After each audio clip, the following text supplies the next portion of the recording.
여러분, 오늘부터 우리가 다시 성경 개관으로 돌아와서 룻기를 함께 묵상하겠습니다. 여러분, 룻기서는 이름에서도 알 수 있듯이 룻이라는 한 여인을 중심으로 이렇게 전개되는 이야기입니다. 룻기의 특별히 중심 주제는 여기 있는 주제와 같습니다. 우리 한번 같이 읽어볼까요? 시작! 하나님 나라 백성의 헤세드. 하나님 나라 백성들에게는 특징이 있습니다. 우리가 지금 하나님 나라 관점으로 계속 성경을 읽어가고 있는데요. 이 룻기는 우리가 하나님 나라의 백성이라는 그 증거와 표시가 무엇으로 나타나야 되는가? 그것은 헤세드의 사랑으로 나타나야 된다라는 것을 이 룻기는 굉장히 잘 보여줍니다. 연대를 한번 보실까요? 여러분, 저희가 지난번에 사사기를 함께 봤죠. 우리가 사사기를 보았는데 지난번에 사사기 마지막에서도 제가 말씀드렸듯이 이 룻기는 사사시대를 배경으로 한 말씀입니다. 오늘도 1절에 보시면 사사들이 치리하던 때에 라고 이렇게 시작하고 있죠. 그러니까 룻기는 사사기와 같은 역사적인 배경을 가지고 있는 책입니다. 그래서 여기서 보시면 여호수아의 죽음부터 시작해서 왕국의 시작까지 이 사이에 일어나는 이 사사기에 이 배경이 바로 룻기의 배경과 같다라는 것이죠. 그러니까 우리가 사사기에 보았듯이 그 암울했던 사사시대를 끝내고 이제 왕정시대로 넘어가는 데 있어서 이 룻기는 결정적인 역할을 하는 책입니다.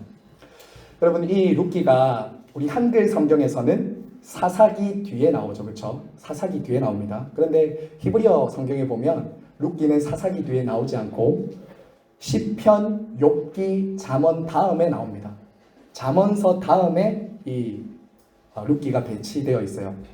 그렇게 유대인들이 히브리어 성경을 잠언서 뒤에 이렇게 배치한 이유가 무엇일까요? 잠언서 31장에 보면 아주 유명한 현숙한 여인에 대한 이야기가 나오죠. 여러분 아시죠? 31장에 보면 잠언 31장에 현숙한 여인이 나옵니다. 그 현숙한 여인의 실제적인 예를 히브리어 성경을 이렇게 편집했던 유대인들은 그 현숙한 여인이 바로 룻이다라는 것을 말해주기 위해서 히브리어 성경은 잠언서 뒤에 바로 룻기를 이렇게 배치를 했습니다. 그런데 우리말 한글 성경은 이게 사사기에 이어서 바로 룻기로 이렇게 이어서 하고 있죠. 영어 성경과 한글 성경을 번역할 때 썼던 이 헬라어를 히브리어를 헬라어로 번역한 이 70인역 성경이 있거든요. 이 70인역 성경은 시대순으로 배열을 한 것입니다. 시대순으로. 그러니까 사사시대와 동일한 이 룻기를 이 잠언 뒤에 배치하지 않고 사사기에 이어서 룻기를 배치함으로 룻기 다음에 이어질 사무엘상하를 연결할 수 있도록 그렇게 이렇게 배치를 한 것이죠.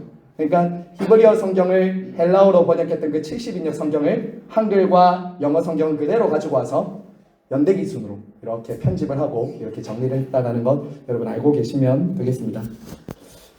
결국에 이 사사기에 이어서 룻기와 사무엘상하까지 가는 이 연대기적인 이런 순서는 결국 아까 말씀드린 그거와 같은 거예요. 그 사사시대라는 암울했던 그 시대를 종결짓고 하나님이 예비하시는 그 다윗 왕을 고대하고 바라게 하는 그 족보가 결국 룻기에 나오거든요. 그러니까 그런 연대기순으로 배열함으로 다윗 그 사사기를 끝내고 왕정시대를 열 다윗을 고대하게 만드는 이런 순서로 배열이 되어 있다라고 알고 계시면 되겠습니다. 즉 사사시대를 마무리하고 이제 희망의 세대로 넘어가는 그것을 잘 보여준다라고 할 수 있습니다. 자, 그럼 이제 배경을 한번 볼까요? 배경. 여러분, 사사기에 이어서 이제 룻기는 말씀드린 것처럼 사사기의 특징이 무엇이었습니까? 사사기의 특징. 악순환의 반복이었죠. 그렇죠. 악순환의 반복이었고, 그리고 사사기의 가장 대표적인 그 특징이 무엇이냐면 왕이 없으므로 자기 소견에 옳은 대로 행했던 시대였죠. 그렇죠. 왕이 없으므로 자기 소견에 옳은 대로 행했습니다. 우리가 지난번에 사사기 마지막에 보았듯이 이 사사기 말기는 정말 가나안 사람들과 이스라엘 사람들이 별로 구분되지 않는 정말 자기 동족끼리 싸우는 그런 비극적인 일들이 계속 일어났었죠. 그러니까 하나님 나라가 완전히 황폐하게 된 것입니다. 지난번에 이것을 영적인 불임의 시대라고까지 제가 말씀을 드렸죠. 영적인 불임의 시대였습니다. 이스라엘은 타락했고 불순종과 혼돈에 빠져 있었습니다. 믿지 않는 사람들과 별로 차이가 나지 않는 그런 시대였던 것이죠. 자, 하지만 여기서 중요한 것은 하나님은 그런 사사시대의 타락에도 불구하고 자기 백성들을 포기하지 않으셨다는 것입니다. 자기 백성들을 포기하지 않고 영적으로 도덕적으로 황폐해진 그 하나님 나라를 회복시킬 준비를 하고 계셨던 거예요. 사사시대만 읽으면 여러분 악순환의 패턴이고 끊임없이 점점 시대가 가면 갈수록 그 타락의 정도가 깊어졌잖아요. 그렇죠?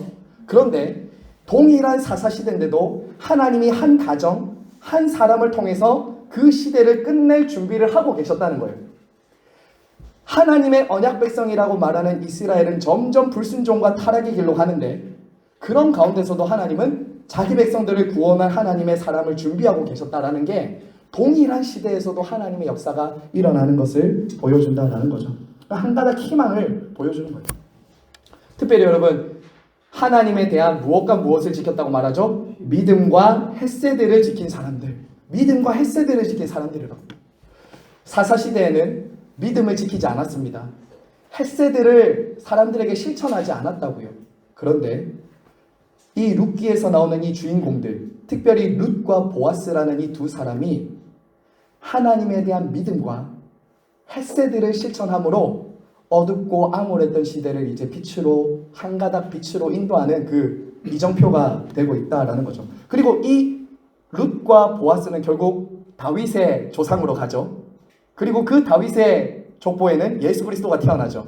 이것이 쭉 이어지는, 나중에 보시면 알겠지만 하나님의 헤세드와 그런 사랑을 잘 보여주는 그런 이야기다라는 것입니다. 자, 그러면 우리 룻기의 배경을 한번 볼까요? 룻기의 배경. 자, 룻기의 배경 특징을 세 가지로 한번 정리해 보겠습니다. 자, 첫 번째는 이것입니다. 우리 한번 같이 읽을까요? 시작. 사사시대. 룻기의 배경의 특징은 첫 번째는 이것입니다. 사사시대에 베들레헴의 한 가정에서 일어난 이야기다라는 거예요. 여러분, 이 사사시대라는 이 큰 거대한 흐름의 역사적인 줄거리가 저희가 봤습니다. 그렇죠? 정말 이런 사사시대를 누가 과연 끝장낼 수 있을까? 누가 과연 종결시키고 정말 하나님의 나라로 다시금 세울 수 있을까?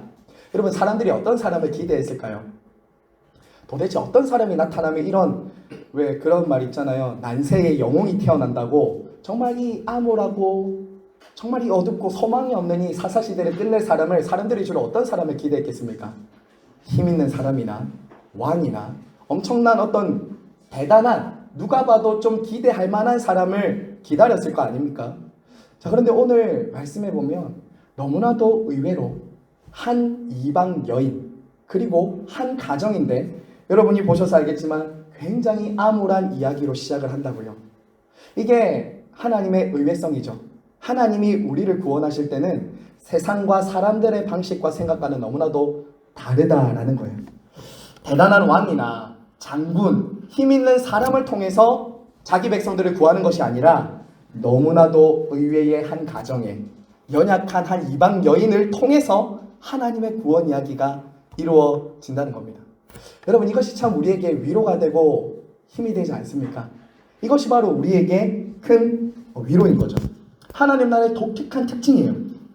여러분, 여기서 우리가 한 가지 짚고 넘어가야 될 게 있죠.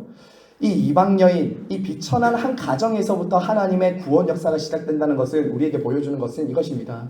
하나님의 구원은 사람의 혈통이나 자격이나 조건에 달려있지 않다는 거예요. 하나님 나라는 세상 나라와 다르게 사람들의 자격이나 조건이나 어떤 것에 달려있는 나라가 아니다라는 것입니다.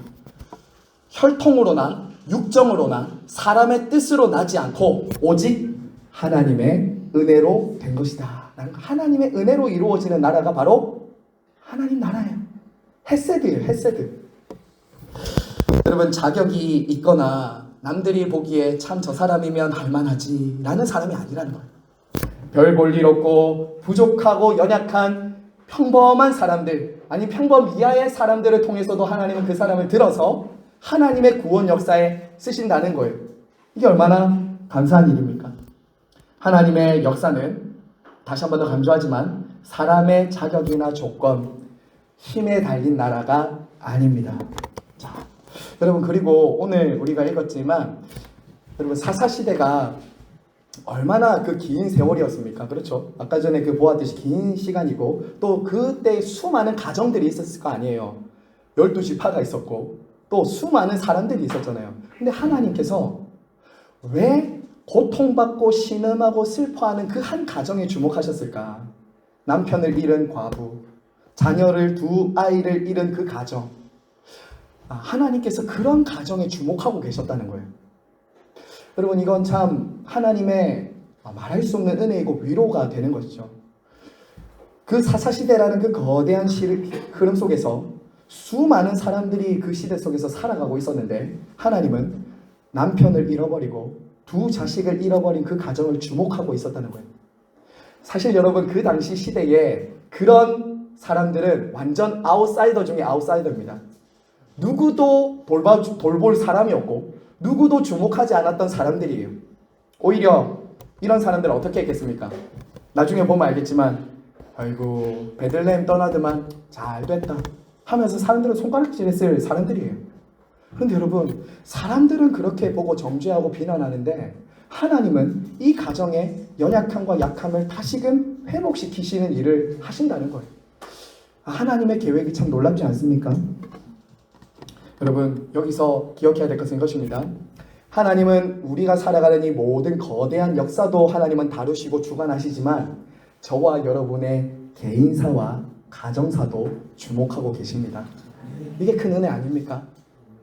하나님의 그 큰 역사는 우리의 개인과 가정사도 주목하고 계신다고. 우리가 슬플 때 남편을 잃은 것 같은, 자식을 잃은 것 같은 그 슬픔을 누가 알아주겠습니까? 그리고 사람들은 거기에 대해서 막 이것저것 해석을 붙이잖아요. 네가 그래서 그렇지, 네가 그러면 그렇지, 이렇게 막 해석을 하는데 하나님은 어떻게 하신다고요? 품어내신다고. 그리고 이 가정을 구원의 역사에 동참시킨다고. 이게 참 은혜가 아닌가요? 하나님 나라의 햇새들을 잘 보여주는 것이 이 룻기라는 거예요. 사람들이 생각하는 상식과 수준, 종교성을 넘어서서 온전히 이 가정과 이 여인을 품어내고 회복시켜가는 거 한번 보세요. 그러면 우리가 깜짝 놀라는 거죠. 야, 이 정도였어? 내가 이처럼 사랑받는 사람이었단 말이야? 하나님이 70억, 80억 인구 중에서 우리 한 사람, 한 가정을 주목하고 계신단 말이야? 놀랍지 않습니까? 여러분, 정말 놀라운 일이에요. 누구는 우리의 가정사, 내 개인사를 관심 없어 할 수도 있습니다. 그래서 사람들 참 많이 외롭잖아요. 오늘날 살아가는 사람들이. 누가 나를 좀 알아줄까? 하나님이 다 알고 계신다. 하나님이 우리 개인과 가정사를 알고 계신다. 그것을 우리가 이 룻기를 통해서 볼 수 있다는 것이죠. 우리 두 번째는요. 자, 두 번째 한번 같이 읽을까요? 시작. 하나님 나라의 진정한 왕을 고대하던 시기입니다. 자, 룻기는 말씀드린 것처럼 사사기와 사무엘상하 사이에 있습니다. 그렇죠? 사무엘상하 사이에 있어요. 그러니까 사사기를 끝날 때쯤에 항상 이스라엘 백성들은 무엇을 고대했냐면 도대체 이 암울한 사사시대를 누가 끝낼 것인가, 이걸 많이 기다렸다고요. 도대체 소망이 있나? 한국교회 소망이 있나? 우리 집이 소망이 있나? 막 절망적인 것 같은 그런 상황 속에서 이 룻기는 무엇을 가르쳐 준다고요? 소망이 있다. 하나님이 준비하고 계신다라는 것을 보여주는 것이죠. 그것은 누구냐? 바로 다윗의 증조 할아버지와 증조 할머니를 하나님이 딱 이렇게 룻과 보아스를 준비시키는 이야기를 주신 것이죠. 근데 여러분, 다윗이 조금 이따가 여러분 보겠지만 왕이 없으므로 각기 소견에 오른 대로 행했던 시대가 사사시대라고 했죠. 그 시대를 끝장내고 하나님 나라로 회복시키는 왕이 누구냐면 다윗입니다. 다윗이요. 근데 다윗은 어떤 왕이었냐? 온전히 하나님을 신뢰하고 자기 희생적인 모습을 보여준 왕이었어요. 그런데 그 모습이 하늘에서 뚝 떨어진 믿음이 아니라 그의 증조 할머니와 증조 할아버지 때부터 이어져 내려온 믿음이라는 것을 이 룻기서는 우리에게 보여줘요. 조금 이따가 우리가 한 장 한 장 볼 때 보겠지만 룻과 보아스의 자기 희생적인 사랑, 하나님에 대한 온전한 신뢰와 믿음이 그 당시 한 가정과 그 나오미라는 여인을 회복시키고 살립니다. 그리고 그 회복된 그 가정과 그 자손으로부터 다윗이 태어난다고요. 그래서 어떤 일이 일어납니까? 이스라엘이 회복된다고요. 이스라엘이 회복되는 그것은 또 어디로 나갑니까? 다윗의 자손으로 오실 우리를 구원할 예수 그리스도께까지 나간다고요. 그러니까 진정한 왕을 고대하던 시대에 하나님께서는 그 한 여인의 그 가정을 주목하셔서 이스라엘 왕을 태어나게 하시고 이스라엘 왕을 간절히 고대했던 그때 다윗 왕을 준비하셨고 그 다음에는 모든 백성들을 죄와 죽음으로부터 구원할 메시아를 준비시키고 보내셨다라는 것입니다. 자, 그래서 우리가 여기서 하나 우리가 적용할 게 있겠죠. 저와 여러분은 나중에 여기 할머니이신 분들도 계시고 또 할아버지 할머니도 계시고 아직 뭐 자녀들이 있으신 분들도 있지만 믿음은 대대로 이어진다는 거예요. 대대로 이어집니다. 우리가 룻과 보아스와 같은 그 믿음을 딱 가지고 본이 되고 그리고 자녀들에게 끊임없이 이것들을 가르쳐줘야 될 이유가 여기 있어요. 다윗과 그 자손으로 오실 예수 그리스도처럼 우리도 신실하게 룻과 보아스처럼 믿음을 딱 지키면서 살 때 우리의 후손 중에 다윗 같은 믿음의 인물들이 나오게 된다라는 거 우리는 그것을 좀 기대하면서 이 책을 읽어가야 되겠습니다. 믿음의 유산을 물려주자. 자, 마지막입니다. 3번 같이 읽을까요? 시작. 다윗 왕조의 뿌리는 어디서부터 시작되었는가? 자, 여러분 다윗 왕, 이 다윗 왕조의 그 가문을 이렇게 올라가는 것을 이스라엘 사람들은 굉장히 기대하고 봤을 것입니다. 이스라엘 백성들은 족보를 중요하게 여긴다고 했잖아요. 그러니까 족보를 볼 때마다 다윗 왕은 도대체 어떤 족보를 통해서 태어난 거야? 이렇게 봤을 거예요. 근데 우리가 잘 알듯이 마태복음 1장에서도 참 의외의 인물들이 많이 나오잖아요. 예수님의 족보에. 마찬가지예요. 아니 다윗 왕의 족보면 굉장히 순수 혈통으로 이렇게 나왔어야 될 것 같은데 이방 여인이 왜 여기 들어갔지? 그것도 룻이라는 모압 여인이 과부가 재혼해서 태어난 그 가정에서 다윗이 태어났네? 이것은 당시 유대인들의 족보에는 너무나도 어색한 이색적인 낯선 족보죠. 근데 이것이 동시에 저와 여러분에게 은혜가 되는 것은 우리도 마땅히 그 족보에 들어갈 수 없었던 사람인데 다윗 왕의 계보, 예수 그리스도의 계보의 왕족의 계보에 들어갈 수 없었던 사람들인데 우리를 받아주셨잖아요. 예수 그리스도 안에서 우리를 받아주셨잖아요. 그 족보가 바로 룻을 통해서 우리에게 보여주는 게 무엇이겠어요? 그러니까 이방 여인, 비천하고 소외된 한 여인도 하나님이 구원하셨듯이 우리도 구원하셨구나 라는 것을 우리가 보게 된다는 거죠. 그래서 이 룻기는 마침내 회복될 예수 그리스도를 통해 누구든지 구원받게 될, 차별 없이 구원받게 될 이 복음을 우리에게 잘 보여주는 책이다라는 것입니다. 자, 우리 넘어갈게요. 자, 룻기의 주제입니다. 자, 이제 중심 주제를 좀 보도록 할게요. 자, 우리 한번 같이 읽어볼까요? 룻기의 주제 시작. 하나님 나라 백성의 헤세드를 통한 하나님 나라 회복. 자, 이제 헤세드라는 단어를 좀 한번 설명하고 넘어가야 될 것 같아요. 여러분 이 룻기에는 헤세드라는 단어가 많이 나옵니다. 헤세드라는 단어가 많이 나오는데요. 헤세드가 없었던, 사랑이 없었던 그 시대에 룻과 보아스의 헤세드를 통해서 말씀드린 것처럼 가정이 회복되고 이스라엘 민족이 회복됩니다. 여러분 그러면 헤세드가 무엇일까요? 헤세드는 하나님의 언약적인 사랑을 가장 잘 보여주는 단어입니다. 자, 거기 적어두세요. 하나님의 언약적인 사랑을 잘 보여주는 단어가 헤세드입니다. 여러분 한글 성경은 이 헤세드를 어떻게 주로 번역을 하냐면요, 이렇게 번역해둡니다. 인애, 자비, 사랑, 인자, 이런 식으로 이제 헤세드를 번역해요. 그만큼 이 헤세드는 하나님의 다양한 사랑의 측면들을 굉장히 잘 보여주는 단어가 이 헤세드입니다. 이 헤세드요. 그러니까 이 헤세드는 더 정확하게 말하면 저와 여러분 안에는 없는 사랑이에요. 이거 먼저 인정하셔야 돼요. 그러니까 성경에 나오는 헤세드, 인자, 인애, 긍휼, 뭐 사랑, 자비 이런 단어로 번역된 이 헤세드는 저와 여러분 안에는 없는 사랑입니다. 오직 하나님께만 있는 사랑이에요. 하나님으로부터만 받아야 사랑할 수 있는 사랑이 헤세드입니다. 특히 여러분 이 헤세드를 룻기에서는 무엇을 통해서 잘 볼 수 있냐면요, 이런 사랑입니다. 자, 이것도 잘 기억하고 좀 메모해 두시면 좋겠는데, 룻기에 나타난 하나님의 헤세드는 무엇이냐면요, 무조건적으로 책임지고 희생하는 사랑이에요. 무조건적으로 책임지고 희생하는 사랑이 이 룻기의 헤세드에서 굉장히 잘 보여집니다. 무조건적으로 책임지는 사랑. 제가 옆에 책 한 권 여기 보여드렸죠. 이 책이 룻기를 제가 이전에 연구할 때 공부할 때 굉장히 의미 있게 읽었던 책이에요. 제가 다음에 혹시 룻기서를 설교한다면 이 책을 많이 참고할 책인데요.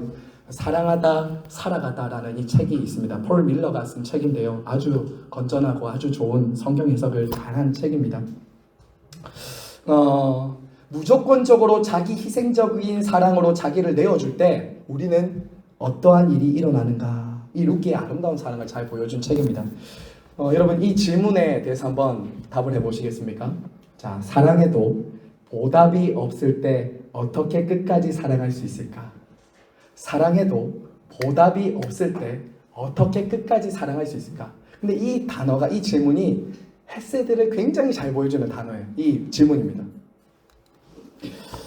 여러분 오늘날 일방적이고 무조건적으로 사랑을 누군가 한다면 굉장히 어리석게 봅니다. 굉장히 이 시대는 계산적이고 조건적이고 내가 한 만큼 돌려받고자 하는 이런 마음이 가득한 시대예요. 사랑해도 누군가에게 내가 받고자 하는 만큼 그 사람에게 주는 것이 사랑의 보편적인 특징입니다. 오늘날 많은 사람들은 사랑을 요구하지 그의 필요와 약함을 위해서 나를 희생하는 희생적인 사랑을 많이 하지 않는 시대입니다. 그래서 여러분 예수님도 이렇게 말씀하셨잖아요. 말세가 가까울수록 사랑이 식어지리라. 사랑이 식어진다 했잖아요. 그래서 이 사랑이 식어진다라는 것이 그런 다른 것이 아닙니다. 자기를 희생하고 자기를 아낌없이 내어주는 그런 사랑이 점점 식어진다는 것이죠. 한번 조금 더 구체적으로 적용해 볼까요? 결혼을 했는데 자기의 요구만을 일삼는 배우자에게 언제까지 여러분 내어줄 수 있을까요? 계속 부어도 끊임없이 실망만 시키는 자녀들에게 여러분은 언제까지 쏟아부을 수 있겠습니까? 연애를 하는 남녀가 상대방에게 자신을 내주고도 헌신적인 관계나 그 사람으로부터 오는 정당한 사랑을 받지 못할 때 언제까지 사랑을 계속 유지할 수 있을까요? 결국 남녀 간의 사이에서도요. 나는 저 사람을 위해서 아낌없이 다 줬는데 결국 버림받는 일들도 우리 주변에는 심심치 않게 일어나는 것을 보게 됩니다. 그래서 여러분 오늘날 이 시대는 어떤 시대입니까? 모두 자기 자신의 있는 모습 그대로를 나를 사랑해주고 끝까지 책임져줄 사람이 누가 있는가? 그런 사랑을 나에게 해줄 수 있는 사람이 누가 있는가라고 하면서 사랑에 목말라하는 시대라고요. 사랑에 목말라하는 시대라고. 누가 나를 만족시킬 수 있나? 여러분 그럴 때 어떻게 해야 될까요? 기대하고 원하고 쏟아부었는데도 아무것도 나오지 않는 그 사람과 상대방에게 끝까지 사랑할 수 있는 힘이 우리 안에는 없다고요. 아무리 쏟아부어도 남편과 아내의 요구가 점점 늘어나기만 할 때, 자녀에게 기대하고 바라고 모든 것을 쏟아부었는데도 돌아오는 게 없을 때, 배신감이 들 때 어떻게 끝까지 사랑할 수 있을까요? 이 책의 내용이 그런 질문에 대한 답이 나오는데요. 그건 바로 룻기에서 나온 똑같은 말이에요. 헤세드예요. 헤세드가 답이라는 거예요. 그래서 이 책에서는 이런 얘기를 합니다. 룻기는 오늘날의 과부와 호라비를 위한 책입니다. 이렇게 되어 있어요. 룻기는 과부와 호라비를 위한 책입니다. 아무리 기대하고 내가 전부를 다 내어주었는데도 저 사람으로부터 아무것도 받지 못하고 오히려 버림당하는 것 같은 그때에 끝까지 사랑할 수 있도록 우리를 돕는 책이 룻기다라는 거죠. 이 책의 마지막 한 문장을 제가 정리하고 이제 넘어갈 텐데요. 여러분, 사랑은 단순한 감정이나 느낌이 아닙니다. 사랑은 오늘날 청년들이나 청소년들 혹은 젊은 사람들이 말하는 것처럼 사랑은 감정이나 느낌이 아니에요. 여러분들도 다 아시다시피 사랑은 끝까지 신실하게 변함없이 책임지는 사랑입니다. 이게 룻기에 나온다고. 그게 하나님의 헤세드를 닮은 우리가 보여줘야 될 사랑, 헤세드다라는 것입니다. 자, 그러면 오늘 이제 제가 구조까지만 좀 살펴보고 마무리할 텐데요. 여러분 한번 1장부터 한번 구조를 한번 살펴볼까요? 자, 넘어가세요. 자, 그 밑에 여러분들이 한번 답을 쭉 적어보고요. 오늘 여기까지 한번 살펴볼 텐데요. 1장, 2장, 3장, 4장 이렇게 전체적인 개요만 한번 그려보겠습니다. 그리고 여러분들이 한 주간 이 룻기서를 한번 읽어보십시오. 4장밖에 안 됐으니까 다음 주에 한번 더 할 테니까요. 자, 여러분 1장에서 6절의 핵심 키워드는 뭐냐면 이것입니다. 우리 한번 맨 밑에 같이 읽어볼까요? 시작! 돌아오다. 다시요. 시작! 돌아오다. 자, 룻기 1장의 제일 중요한 핵심 키워드는 뭐냐면 돌아오다입니다. 돌아오다. 여러분 1장 6절 이후부터요. 오늘 저희가 5절까지 읽었는데 1장 6절 이후부터 이 돌아오다라는 단어가 무려 몇 번이나 나오는지 아십니까? 무려 11번 나옵니다. 11번. 돌아오다라는 말이 11번이에요. 베들레헴을 떠나서 모압으로 갔던 나오미와 그 가족들이 돌아오는 이야기를 할 때 이 돌아오는 것을 강조하기 위해서 무려 11번이나 이 돌아오다 슈브라는 히브리어를 쓴다고요. 자, 여러분 슈브 하면은 여러분 생각나는 단어 없어요 또? 제가 이거 맞추면은 도마를 하나 드리겠습니다. 슈브 하면은 생각나는 게 있어야 되는데 제가 시편 51편 할 때도 한번 말씀을 드렸었습니다. 슈브라는 이 단어는 회개하다라는 단어입니다. 회개하다. 여러분 그래서 이 룻기에 보면 1장 6절부터 1장 22절까지 무려 11번이나 나오는데 이 슈브라는 이 단어로 돌아오는 것을 강조하는데 여러분 이것은 어떤 단어라고 했죠? 슈브는 회개입니다. 회개. 자, 그래서 회개도 은혜인 거예요. 회개도 은혜예요. 하나님이 그 길이 아니라고 할 때 돌아오는 것, 이거 은혜입니다. 하나님이 만약에 그 길이 아니라고 했는데 계속 가도록 내버려 둔다. 그건 진짜 망하는 거예요.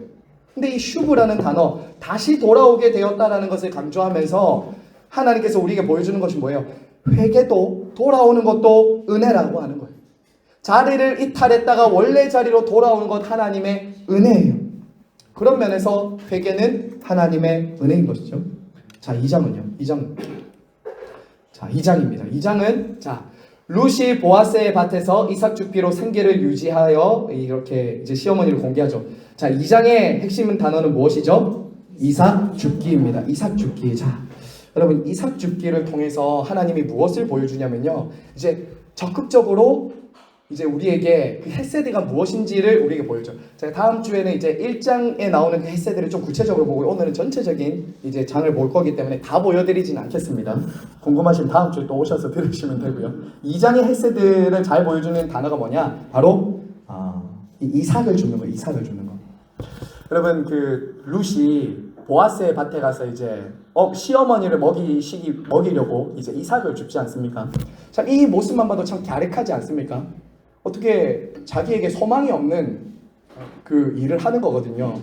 그 아무리 그 나오미가 누군가로부터 재혼을 해서 아기를 낳더라도 자기 그 수혼 제도로 자기의 그 씨를 이어갈 수가 없는 그런 상황이거든요. 소망이 없는데 지금 시어머니를 위해서 봉양하고 있잖아요. 룻이 지금 누구에게 헤세드를 실천하고 있습니까? 룻이 누구에게? 시어머니 나오미에게 지금 헤세드를 실천하고 있죠. 아무런 기대할 것이 없는데 뭔가 기대할 것이 있으면 시어머니를 모시려고 하지 않아요. 모르겠습니다. 오늘날 사람들은 대부분 시금치도 안 먹고 뭐 시자 들어가면 뭐 또 뭐요? 시편도 안 읽는다고요? 그 정도입니까? 뭐 그 정도로 이제 한국 사람들의 정서나 뭐 대부분의 뭐 시어머니로부터 모르겠어요. 한 10억짜리 건물을 뭐 받을 게 있으면 뭐 잘 보실지 모르겠는데 지금 룻은 시어머니에게 기대할 게 없다고요. 사실 1장에서도 버리고 가도 아무런 이상이 없다고 오르바처럼 버리고 가도 된다고요. 그런데 룻은 기대할 것이 없는 시어머니를 위해서 이삭을 줍고 있다고요. 근데 여러분 여기서 룻이 시어머니를 위해서 헤세드를 실천하죠. 이 헤세드가 누구에게로 이어지냐면 룻이 이삭 줍고 있는 그 밭의 주인인 보아스의 헤세드로 이어집니다. 보아스도 사실은 여러분 유력한 사람이에요. 보아스는 사실은 룻 같은 여인은 안중에도 없어도 취급하지 않아도 되는 사람이거든요. 근데 그 이삭 주울 때 보아스가 어떻게 합니까? 그 여자를 알아보고 그 여자를 거두어 드립니다. 그렇죠. 마음껏 주어라. 오히려 이제 곡식 단을 다 뽑아서 줘요. 그렇게 안 해도 되는데 보아스의 헤세드가 나오는 거죠. 2장에서는 그걸 보여준다는 거예요. 하나님의 사랑 헤세드가 룻에게 임하고 룻의 그 헤세드의 사랑은 보아스의 헤세드와 만난다고요.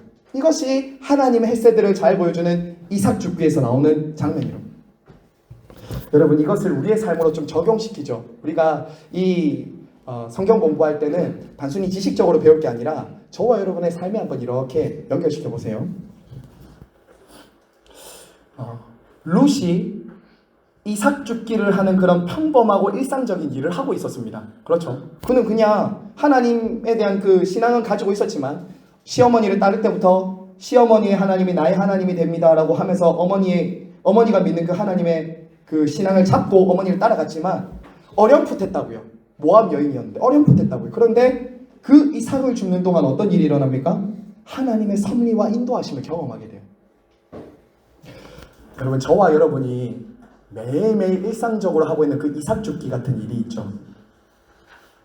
여러분이 무슨 일인지 모르겠지만 저와 여러분이 매일매일 그냥 평범하게 일상적으로 하는 그 이삭 죽기 같은 일들이 있을 겁니다.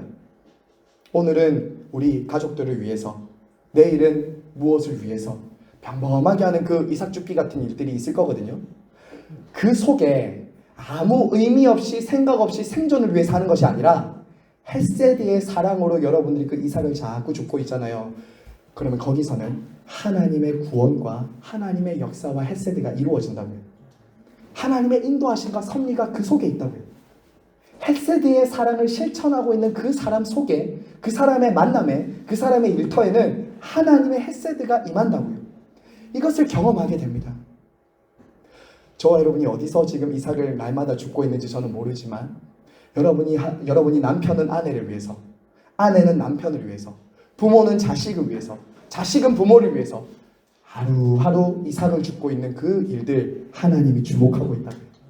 하나님이 그 속에 헤세드를 준비시키고 있다고요. 정말 예기치 못한 만남이 있어요. 정말 예기치 못한 하나님의 인도하심이 있어요. 정말 예기치 못한 하나님의 경험하심과 공급하심이 있어요. 그게 여러분의 일상에서 경험되는 이삭 줍기다라는 거예요. 여러분 내일부터 다시 또 이삭 주부실 때 그냥 죽지 마시고 아이고 내가 또 안 주면 죽으니까 죽기는 주셔야 되겠고 이렇게 가지 마시고 하나님의 헤세드로 이 이삭을 줍는 일 속에서도 하나님의 인도와 섭리가 있지 라고 여러분 그렇게 주워 보세요. 그러면 그곳에 하나님의 인도하심이 있을 것입니다. 자 여러분 3장 우리 3장 넘어가세요. 오늘 3장 4장 이렇게 전체적인 대략 내용만 여러분들과 함께 스케치를 한번 해보죠. 자 여러분 3장에서는 3장의 키워드는 뭐죠? 3장의 키워드 뭐죠? 눕다입니다. 눕다. 자 눕다라는 키워드가 있어요. 여러분 이 눕다라는 것이 3장 9절에 보시면 그 룻이 보아스에게 청혼하는 장면이 나옵니다. 예전에는 여러분 우리나라는 프로포즈를 할 때 어떻게 합니까? 반지를 끼워 프로포즈 안 해보셨어요? 그냥 부산 사람들처럼 내 알을 낳아도 이렇게 하셨습니까? 반지를 주로 주잖아요. 저도 제 아내한테 프로포즈 할 때 반지를 이렇게 끼워줬거든요. 여러분 이 지금 3장 9절을 보면 이렇게 말하죠. 당신의 여종을 덮으소서 이렇게 하죠. 여러분 이 당시 히브리 관습에서는 결혼과 보호와 언약의 상징이었어요. 옷으로 덮는 것은 마치 이런 결혼식의 프로포즈와 같은 청혼과 같은 일이었다고요. 우리가 나중에 3장을 볼 때 알겠지만 이거는 사실은 굉장히 위험한 일이기도 했어요. 지금 이 룻의 경우는 굉장히 위험한 상황이었는데 어쨌든 룻은 지금 보아스에게 자기를 덮어달라고 자기 옷으로 나를 덮어달라고 하면서 청혼을 하고 있다고요. 그 곁에 누웠다고요. 이 말을 룻이 지금 누구의 말을 딱 받아서 하고 있냐면 2장의 보아스가 이런 말을 합니다. 2장의 보아스가 뭐라고 하냐면 이렇게 말합니다. 12절 보세요. 여호와께서 내가 행한 일에 보답하시기를 원하며 이스라엘 하나님 여호와께서 그의 날개 아래 보호받으러 온 내게 온전한 상을 주길 원한다. 이 날개 있죠. 이 날개라는 단어가 3장 9절에 나오는 덮으소서라는 단어예요. 똑같은 단어예요. 그러니까 하나님의 날개 안에 품어주시기를 원한다라고 하는 이 단어가 이 덮으소서라는 단어라고요. 그러니까 지금 룻이 말하는 게 무엇이겠습니까? 조금 더 나아가야 됩니다, 여러분. 그러니까 룻이 지금 당신의 옷으로 나를 덮으소서라고 했다는 것은 단순하게 청혼하는 결혼의 관습에 따라서 말하는 것을 넘어서서 이런 말이죠. 하나님의 구속 역사에 하나님의 보호하심 안에 나를 품어달라고 하는 이런 신앙 고백이 같이 있는 거예요. 하나님의 날개 덮으소서. 여러분, 그래서 3장에 보면 당신의 옷자락으로 나를 덮으소서라는 것이 바로 구속사적 의미가 있다라는 것입니다. 자, 여기서 주목할 것은 이것입니다. 룻은 지금 어떤 처지입니까? 룻이 지금 어떤 처지예요? 모압 출신의 이방 여인입니다. 사회적 약자입니다. 우리로 치면 외국인 노동자예요. 그 중에서도 홀로 된 과부예요. 누구도 돌아보지 않는 그 사람을 어떻게 한다고요? 보아스를 통해서 하나님이 덮으신다고요. 보아스를 통해서 하나님이 돌보시고 공급하신다고요. 여러분, 룻이 나를 덮으소서라고 할 때 보아스가 내치지 않았습니다. 어디 네가 더럽게 이방 여자가 나같이 유력한 사람한테 와가지고 나를 덮어달라고 해? 라고 하면서 룻을 내치지 않았다고요. 부끄럽지 않도록 그를 품었습니다. 여러분, 여기서 우리가 구속사적인 의미를 좀 이해해야 됩니다. 저와 여러분도 하나님 앞에는 설 수 없는 죄인들입니다. 그리스도의 십자가 아니면 우리는 하나님의 보호와 돌보심을 받을 수 없는 사람들입니다. 그런데요, 우리가 하나님의 그런 우리의 죄인된 모습과 연약한 모습에도 불구하고 십자가 아래로 피하면, 그분의 날개 아래로 피하면 그분은 우리를 받아주십니다. 그분 우리를 품어주신다고요. 이게 보아스가 룻을 맞이했던 것과 저와 여러분의 신세와 저와 여러분의 모습과 동일한 의미라는 거죠. 보아스는 그리스도를 예표하는 거예요. 거절하지 않고 신부로 맞이하는 주님의 은혜를 보여주는 것이죠. 이방 여인, 별 볼 일 없는 여자, 그 여자를 나의 신부로 맞이하는 그리스도를 보여준다는 것입니다. 저와 여러분이 날마다 하나님의 날개 아래로 피할 수 있는 이유가 여기 있는 거예요. 나는 비록 비천하고 나는 비록 부족하지만 하나님의 날개 아래 우리가 숨고 피하여 가면 주님 우리를 덮으신다. 카파를 덮는다는 의미가 거기서 나오잖아요. 자, 마지막 4장입니다. 4장. 자, 끝으로 우리 단어의 그게 뭐죠? 4장의 제일 핵심 키워드가 뭐죠? 기업을 무르다예요. 기업을 무른다. 자, 기업을 무른다라는 단어. 4장이 어디 갔지? 4장이. 자, 4장이 하나 더 있는데. 자, 여러분 4장은 뭐냐면 기업을 무르다라는 단어입니다. 여러분 여기서 이거 하나만 좀 제도를 하나 이해하고 넘어가야 되겠습니다.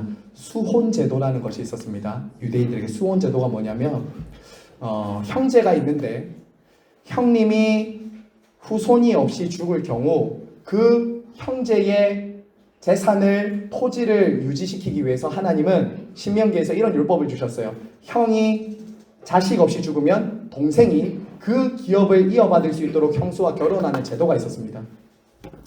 거기에 따라서 보아스가 이제 기업 물을 자로 그 기업을 받을 자로 이제 룻을 정식적으로 맞이한다라는 거예요. 보아스는 이때 공식적으로 기업 물을 권리를 성문 앞에서 요구합니다. 자기 순서가 아니었어요. 그런데 그때 마침 오는 그 다음 기업 물을 사람에게 그 기업을 자기가 받겠다고, 당신이 안 하면 내가 하겠다고 이렇게 말을 해서 결국에 그 기업을 받게 되죠. 여기서도 우리는 그 보아스의 헤세드를 볼 수 있는 겁니다. 헤세드를. 다시 말씀드리지만 룻은 이방 여인이고 과부에다가 희망이 없는 존재였어요. 그런 그를 위해서 보아스는 언약적인 사랑을 베풀고 있는 거예요. 그래서 완전히 룻은 어떤 신분이 되죠? 새로운 신분이 되는 거예요. 새로운 삶이 되는 거예요. 과부였고 이방 여인이었는데 이제는 어떻게 됩니까? 유력한 보아스의 아내가 되는 거예요. 유력한 보아스의 아내가 되고 신부가 되는 거예요. 이런 놀라운 역전과 반전이 이 헤세드의 사랑이 만들어내는 변화인 거죠. 이것이 바로 그리스도 안에서 저와 여러분에게 주어진 헤세드예요. 죄인에서 의인으로, 원수에서 신부로, 죄인에서 은혜를 입은 자녀로 바뀌는 이 신분의 변화가 보아스의 헤세드의 사랑으로 룻이 신분의 삶이 바뀌었듯이 예수 그리스도의 헤세드와 그분의 희생적인 사랑으로 저와 여러분이 신분이, 삶이 완전히 바뀌게 된 거죠. 이것을 룻기는 우리에게 너무나도 잘 보여준다라는 거예요. 대가 지불과 희생을 통해 우리를 사신 그 헤세드의 사랑을 우리는 이제 전해야 되는 것이죠. 이제 마무리하면서요. 저는 마지막 적용점을 이렇게 좀 하고 싶었습니다. 오늘 아마 제가 헤세드라는 단어를 많이 쓰면서 하나님의 자기 희생적인 사랑을 많이 강조했는데요. 그러면 우리는 어떻게 해야 되는가? 저와 여러분 안에 반드시 나타나야 될 것이 무엇인가?